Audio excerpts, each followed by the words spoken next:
Before he retired, John Jappy worked in the General Accounting Division of the Civil Service and was involved in the preparation of national budgets. He has strong views about Scotland's finances. If I was going to give a title, what I was going to say, it would be Hiding the Truth, because I've been a person that always wants to find the truth in everything, and that's just exactly what I've put my life to do, you know. So in 1968, just by chance, I happened to get in my possession the figures of how Scotland performed in taxation and money and so on. And I couldn't believe this. We always believed, and I believed it as a member of the establishment, that Scotland was a poor relation of the United Kingdom and couldn't survive without subsidies. He had the term subsidy junkie. But when I looked at these figures, just out of more interest, I said, this is untrue. Without Scotland's contribution, the UK would be considerably less well off. And this was 1968, before a drop of oil flowed. That's the important thing. So I said, oh well, this will come out sooner or later. We'll see how long it'll take to come out, a few years perhaps. But no, it didn't. The Treasury and the establishment made sure that this did not come out until the first little chink in their armour came in 13th of January 1997, which is 29 years later. And it was due to Mr. Alex Salmond MP, who kept these probing questions. And on that particular date, he got a reply from the Chief Secretary of the Treasury, William Waldegrove, a Tory, who pointed out to him that Scotland, since the Tories had come to power in 1979, this was 1997, Scotland had actually paid £27 billion more to the London Exchequer than it got back. And if you work that out statistically, it's 5,400 for every Scot. So there we were. It took all that time. And then a year later came another interesting development. Again, Mr. Salmond did a promoting, and he found from the library, in fact I've got the reference of it here, let me have a look at it. It was House of Commons Library, reference 98/8/56 EPRJT, that in the World's Wealth League, an independent Scotland will be 7th place in the World's Wealth League and the UK at 17th place. That was 1998. But the subsidy junkie thing was still around, as you probably know, and then when it was finally exploded, it came from a most unexpected source. It came nonetheless from a newspaper that by no friends of the SNP or independence, which was the Daily Mail. And on the 12th of October 2007, it published this report of how the monies in the Treasury had to be distributed to various areas according to the heads of population. So I've got this here. Northern Ireland, each person, £4,212. North East England, 3,133. Wales, 2,900. North East West England, 1,732. South West England, 978. West Midlands, 931. No Scotland. Scotland was more than paying its way. And who told us? In fact, the Daily Mail, and the heading is on that 12th October 2007, who are the real subsidy junkies? So the genie was out of the bottle, and I think that this was a breakthrough. From then on, we could in fact realise, give confidence to the campaign for independence that very much we could go our own way. And I'm convinced of that right through to this very day. Now, what I've done about publishing the truth is that I've created a blog. And this blog, I have now over 30 articles on the blog.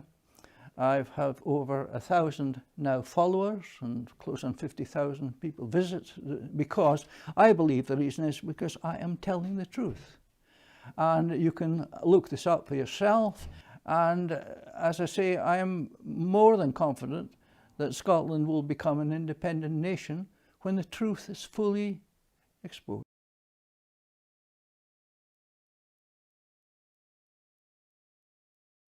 I would like to tell people the truth about Scotland's oil.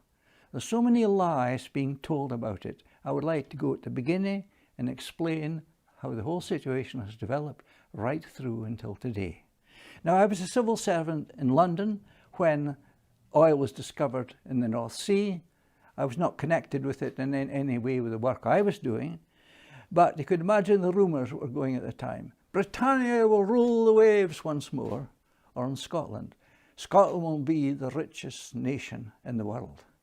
I'm afraid this did not work out to be the case, because in a way I believed that the oil should stay in the North Sea where it was until the country developed its own technology to get it out. But there was a Labour government in charge at the time. Harold Wilson was Prime Minister, and the government, because of policies then, were deeply in debt. So the Labour Party said, we must get our hands on that money. And with that, we'll be able to pay off our debt, of the nation's debts, and we'll be in charge, we'll be in power forevermore. That was the thought. Then there was the other thoughts behind the scenes. What if the Scots find out the extent of the monies in the North Sea? They'll want a share of this, won't they? So what was planned, what they decided to do, was to hide from the Scots the amount of oil that was in the North Sea. Now the Scots made estimates as to how much this oil would be, which were absolutely ridiculed at the time. But 30 years later, under the Macron report, when this came out and became public knowledge, they said the only thing about Scotland's estimate of the amount of oil that was in the North Sea, it was far too low. The next thing that happened with the Labour government, they had to get hold of this money quickly, as I mentioned earlier. So what did they do? They, rather than do what I suggested, that the country should in fact own the oil like Norway has, they leased it out to oil companies. And they gave it with the conditions of leases I thought were dreadfully poor.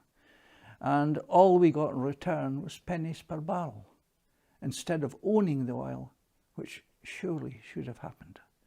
But despite that, the amount of oil in the North Sea meant that the amount of money that's gone into the Treasury is £300 billion, an unbelievable amount of money. Now what's left? I'll go in a minute, I'll just have a wee look at this here.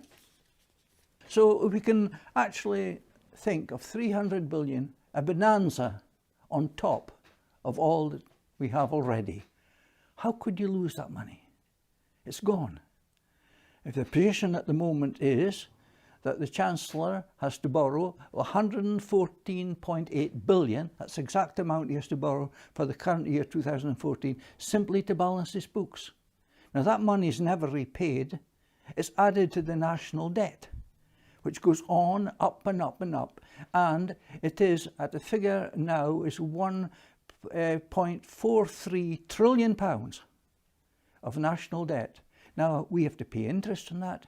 We can just about cope at the moment, but if interest rates were to rise, it wouldn't be another better together scare story if the term UK insolvency came right into the equation.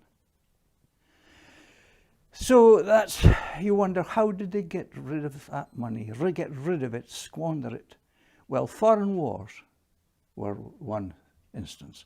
And the UK actually spends 4 times more than any modern democracy in arms. It still pretends it can rule the waves. It pretends it's a world power. And when you look at the power of the Soviet Union and the power of China and the power of the United States, we are just a small island off the coast of Europe. And how we think that we can do that is just ridiculous. And that has accounted for a huge amount of our money being wasted. Then we had the policies of Lady Thatcher, who made the southeast corner of England the richest part of Europe, and big tax concessions were given to the already rich. And that money just drained away, while the north of England and Scotland saw unprecedented unemployment due to a deliberate policy. It was very, very sad time that happened at that time. So I've mentioned what the Chancellor has to borrow and so on, but I'll mention something else. When the credit crunch broke, we, Britain, or the UK I should say, had the highest level of debt per person, per head of person, than any of the G20 nations. So, why weren't we in a similar position to Greece? There's no reason why we shouldn't be. We were the worst. The answer is that oil monies were pouring into the Treasury at a level of £60 a second at the time that the credit crunch broke, and allied to the fact that half the oil still remained in the North Sea. At 2008 prices, it was valued at £1.5 trillion that we, in a way, got off the hook. But that's not been resolved one little bit. We are a nation, as such, deeply in debt, and despite all the soundings that we're big future coming for us, we are in a very, very poor position as far as that's concerned. Other thing I would mention is what's made a big shouting match by the Better Together campaign was that in the last year, 2013, oil revenues dropped by 4.4 billion. Why? I'll explain that quite simply. Well, the oil companies are all geared up. They've got to develop new fields west of Shetland, and of course it's a wee bit more difficult to take the oil out from the North Sea, the half it remains. So they invested in new equipment and everything else, and they invested 14.4 billion, which was the biggest amount invested in the last 30 years. So the oil companies already up and go. But investing that money, they were allowed a certain amount of that against the tax they paid. So the oil revenues for that 1 year fell. Despite that, the position was if Scotland was independent, they would be in, I've got it written down here, they would be 14th wealthiest nation in the world, whereas the UK would be 18th. Now next year, you can write this down if you like, and you can check it when the OECD gives a revised figure. If oil revenues return to normal, Scotland will be back to the 8th position. If we're independent, we could be as high as 3rd, with the UK slipping back to 28th position in the World's Wealth League. Now these are figures which I have myself calculated, and I reckon I am correct in what I'm saying now. So that is the situation, how important it is for Scotland to gain its independence. Interesting thing too, for the last 32 years it's officially recorded that taxpayers in Scotland pay more per head than those south of the border. That of course means that we can easily pay pensions and things far more easier than we can, than the rest of the UK can. So in many respects we are in a far better position.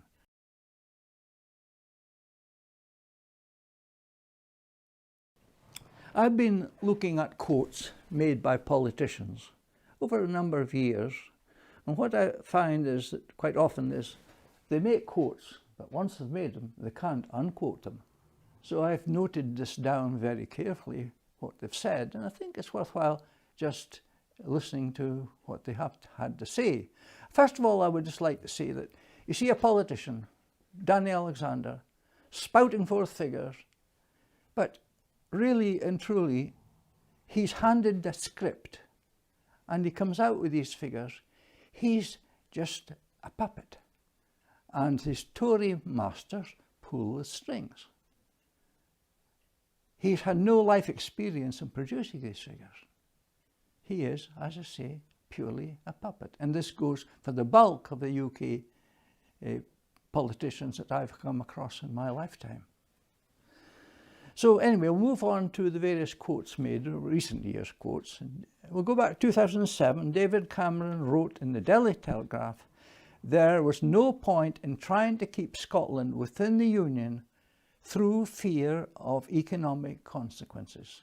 Now, where is the man's integrity? Because that's just what he's allowed to do, be bombarded with scare stories and lies to try to discredit what he in fact said himself in 2007. That sort of thing makes me sick as far as politicians are concerned. Then also in 2007 he came out with another statement which is very much the same.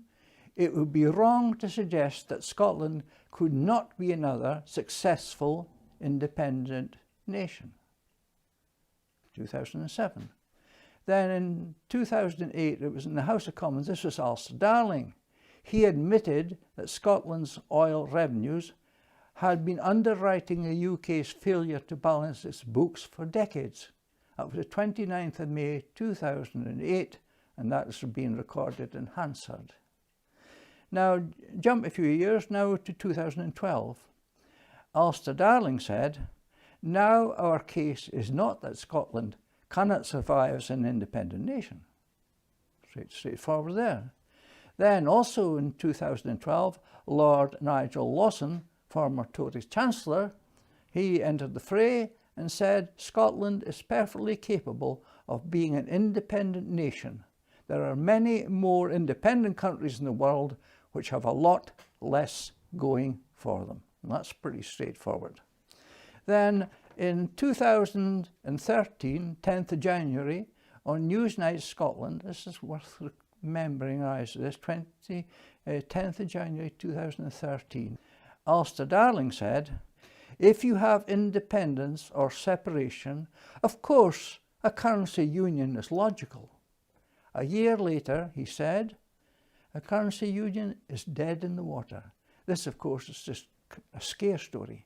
Changed his mind, said the very opposite. Can you trust the man who is leading the Better Together campaign when he says the opposite in 12 months, which is a vital, important issue in the whole debate? Then finally, I think, among all the lies that's coming out in the scare stories, sometimes you get a glimmer of the truth, quite more than a glimmer. And on the 2nd of February 2014, this happened. It came from that pillar of the English establishment, the Financial Times, which says, "Immediately on becoming independent, all Scots will be 11% better off. This works out at £1,321 for every man, woman and child in Scotland, or £5,812 a year for the classic family 2.4 children." Financial Times, 2nd of February 2014. Now, I think that has exposed just how false politicians can be. And the truth is, as was obvious from these remarks, that Scotland is more than capable of standing in its own 2 feet.